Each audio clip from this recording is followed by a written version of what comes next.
Joining me right now is Alexander the Great, Volkanovski, UFC lightweight, or actually not lightweight, featherweight. You've been jumping back and forth because of Yeah, all this stuff that's been going on throughout your whole career in the UFC. How you doing? And welcome to Kumite Radio.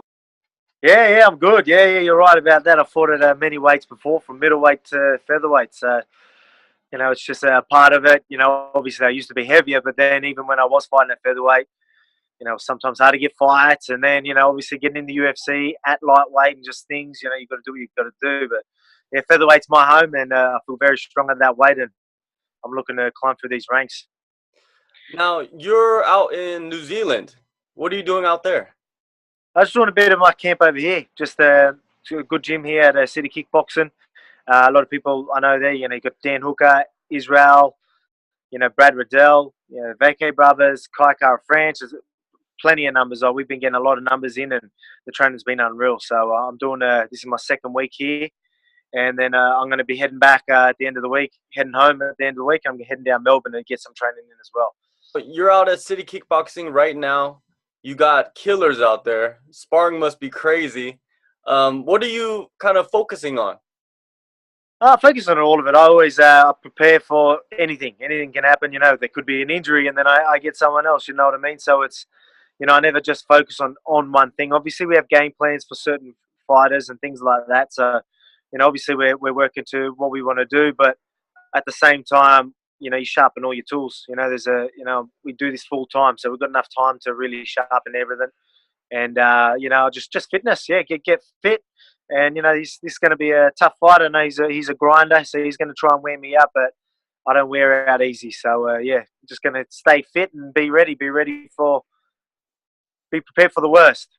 You were signed in 2016. You had a fight. They canceled the whole card.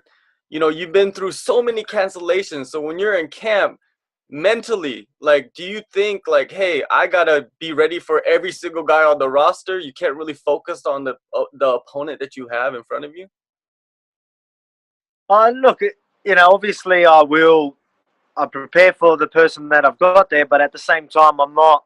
You know what I mean? I'm not going to sit there like you see some people that 8 weeks out there, they've got training partners and only training with someone they say if they're fighting a southpaw, they'll only train with southpaws, and you know what I mean, and really dedicate everything to that specific. Which anything can happen. So who knows if the guy's going to come out and go throw orthodox at you anyway? Like you never really know, and then you got your injuries and things like that. So I'm obviously again I'm always preparing for who's in front of me, but at the same time, if I'm sparring, I'm going to spar whoever's in front of me at the same time. I will try and get my rounds in with specific training partners, but I'm going to get my rounds in with everyone else as well, because you never know who's going to be in front of me on the day.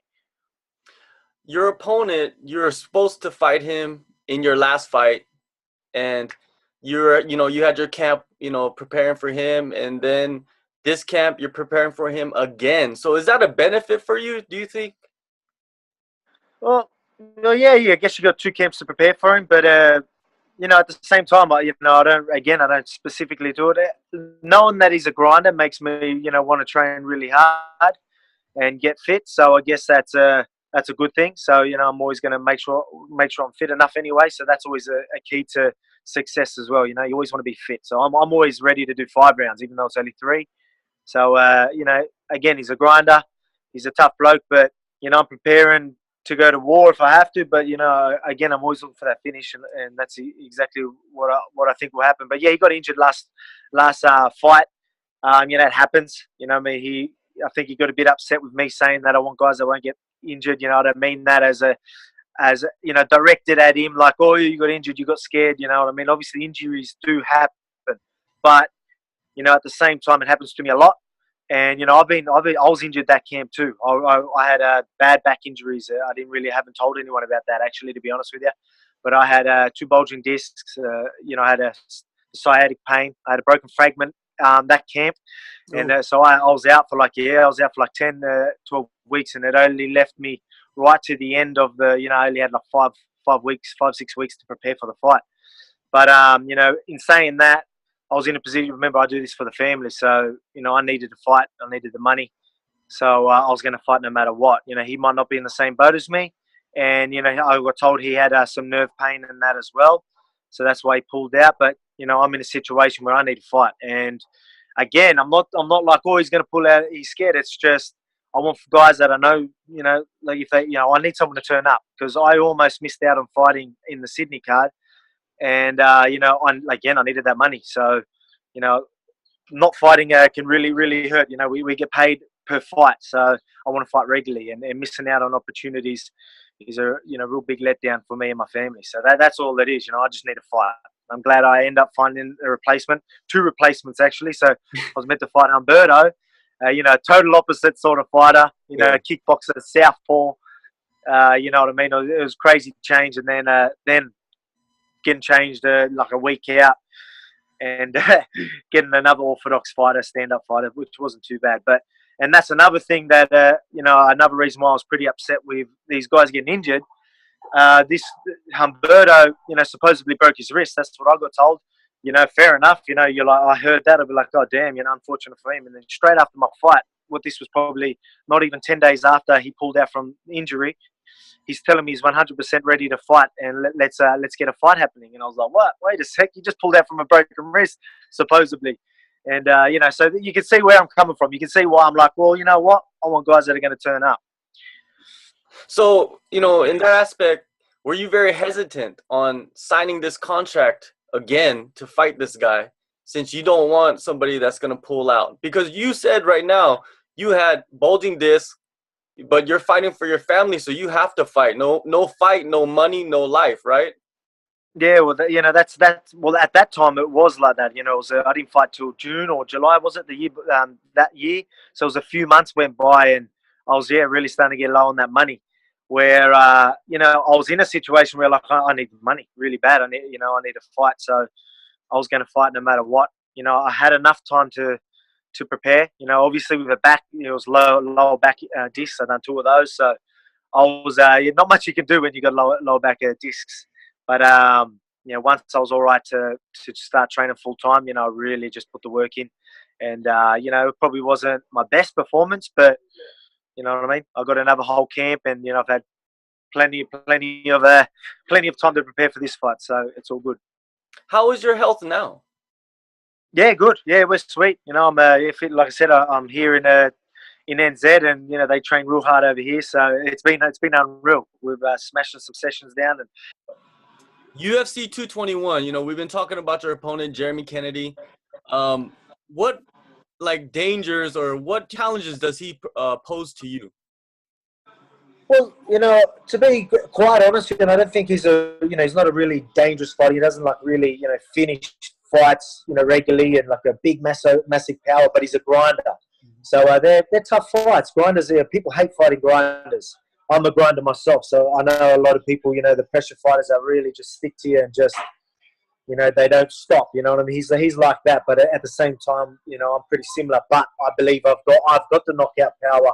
I've got a lot more tools where I believe I am dangerous. Plus, I believe I'm a grinder as well. So I just think I know he's a grinder. I know he's a tough fight, but I'm just a bad matchup for him. For this camp, have you incorporated anything new outside of the gym? Yeah, definitely. Well, that's another reason why I wanted to come over here as well. So, so I'm learning a lot over here where obviously we can't give away too much, but, you're going to see a different fighter out there. So that's definitely one of the plans was to come out here, obviously train hard, get some good training in, but really work on some different things as well and just trying to evolve a bit, which I have already. I've been here a week and, you know what I mean, it's been unreal. Loving it. You are undefeated in the UFC, 3-0. You've never lost a round, and you keep asking them like, hey, I want the bad guys. Give me the bad guys. But you got, you basically got a repeat opponent, right? Are you kind of frustrated with that? Oh, look, at the end of the day, it's not really up to me. I'm gonna have to start calling people out. I think that's what everyone wants. Everyone always tells me, call someone out, call someone. I'm like, that's not me. But you know what? I'm just gonna have to call. After I put on a performance, I don't think anyone's gonna call me out. So I'll be calling someone out, I reckon. But it's obviously the bad guys. That's who I want. But Jeremy Kennedy's a bit of a nice guy. I think he's actually trying to play the bad guy. I've seen him do a couple of hashtags, the bad guy, and things like that, trying to amp me up to sign the contract to fight him. So little things like that. You know, if he wants to play the bad guy, good. You know, I wouldn't mind beating him up. I like beating up the bad guys. In Australian MMA, you know, you're still young. You're 29 years old, but you've been around the game for a while. And I interviewed Trent Girdham not too long ago, and he said that he looks up to you. You know, how do you feel about guys kind of like looking up to you already in the scene? Yeah, it's unreal actually. Like, you know, I don't really expect that. You know, I'm pretty humble, and when I hear people, you know, obviously I meet people and they talk to me like, oh yeah, man, I love your work, I love what you do, and really look up to you and things like that. You know, it catches me by surprise. So I still think I'm so new to this sport, and you know what I mean. I'm always looking like, oh yeah, I need to evolve and I need to get better, and I'm still looking at me climbing where a lot of people are already looking at me up there, and it's an unreal feeling. So it's you know, it feels good to hear that as well. You know what I mean? Like all that hard work you put in, and you know things that I've even done in the Australian scene. You know, I took out multiple titles, you know, world titles, and you know I've done a lot, and it's, you know, starting to pay off, and people are really starting to take note of it. You know what I mean? And it's just, yeah, it's a good feeling. It is a good feeling. Yeah, Trent's a good kid. I've trained him a couple of times. He's a real talent as well. So for someone like him to look up to me, that, you know, that means something. When you see this happening, do you kind of carry yourself differently? I know you're like, you know, of course, if someone meets you, they know that you're one of the nicest guys to, you know, it's out there in the game. But do you carry yourself a little bit differently when you hear those things? No, not really. Again, it catches me by surprise. I'm weird. Like I still like, even when I go to watch the UFC events and all that, I still look at it like, oh yeah, I'm going to watch UFC, and I forget that I'm in the UFC. People come up and like start talking to me about it. I was like, oh yeah, I'm in the UFC. You know, it's just weird. Like I'm just a normal bloke that it's hard to explain. I literally sometimes forget I'm in the UFC. Like, oh, you know, there's a UFC event on now. Like I watch it, and I watch it as a spectator, and I just literally forget that I'm in the UFC sometimes. You know what I mean? And I think that's a good thing. You know, I don't want to walk around like, oh yeah, look at me sort of thing. Again, I'm pretty humble, and I pride myself in being like that, and it's just, yeah, you know, it keeps me humble anyway. So yeah, I don't mind it. All right, last question before I let you go. You've been doing this kind of web series called Bloke In A Bar. Did I say that right? Yeah, Bloke In A Bar, yeah. Does that give you a lot of practice of being in front of the camera and, you know, being in the UFC? You have to do a lot of media. Is it, you know, helpful doing that?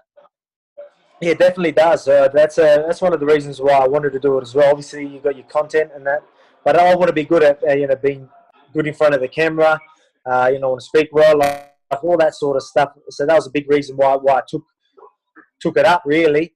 But oh, mate, I've gotten so much better in front of the camera. But to actually talk to someone, say, you know, you're asking me questions, and then I can, you know, we can sort of run off each other. But when you've got a camera in front of you, and you've got to sort of, like, that's what I found a bit different. Like, I've done plenty of these, but then when I had to sort of start things off, like, yeah, what you do, you sort of got to start it, keep it rolling and all that. It's hard work. Me just answering is usually pretty easy, but it's actually, you know, sort of structure it and make it happen. You obviously got to make it exciting and hustle, you know, all that sort of stuff. And I enjoy it anyway, I really do. But it was a bit difficult at the start, but I take a liking to it. And I like challenging myself in these sorts of things because you never know when a camera's going to get thrown in front of you, and they might throw some crazy questions at you. So you got to be ready. Exactly. Well, you can catch Alex Volkanovski against Jeremy Kennedy at UFC 221. This is a big one for Australia. February 11th. Thank you for your time, and good luck in what you do, man. Thank you. Thanks for having me. Yeah, remember, February 11th, almost forgot the date then. February 11th, I'm going there. I'm going to put on a show. Make sure you tune in. Yeah. Get the bad boys, man. Call them out. Let's get them. That's it. One press and finish. That's it. I'm calling someone out.